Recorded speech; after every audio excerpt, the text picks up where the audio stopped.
In a move clearly meant to send a message, Venezuelan fighter jets Thursday flew over a U.S. Navy warship.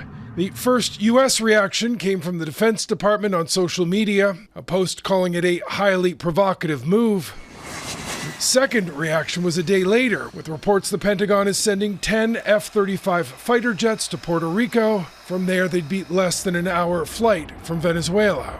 Venezuela's been a very bad actor. Now, the U.S. president has already sent 8 U.S. Navy ships to Latin America in what the administration is calling a war on narco-terrorist organizations. Earlier this week, it released video of a strike on what it says was a cartel-operated ship with drugs and 11 people on board. The Secretary of State traveling in Latin America this week says the ship was being used by the Venezuelan gang Tren de Aragua. The days of pulling drug traffickers over and arresting people, he says, are over. It doesn't hurt the organizations. What will stop them is when you blow them up, when you get rid of them.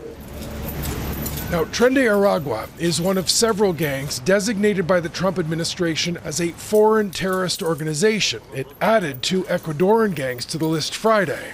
The White House argues under U.S. law, with the terrorist designation, the groups can be targeted with military force. The Venezuelan president is arguing the military buildup isn't about crime, but regime change. Nicolas Maduro calls it an unjustifiable, immoral, and criminal threat. He's also called on Venezuelans to join the militia to defend the country.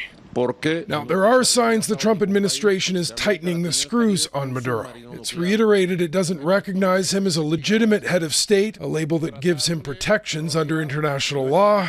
Maduro will not escape justice. And last month, it doubled the reward for his capture to $50 million. U.S. officials insist publicly the operation is about drugs, but they do admit Maduro should be nervous.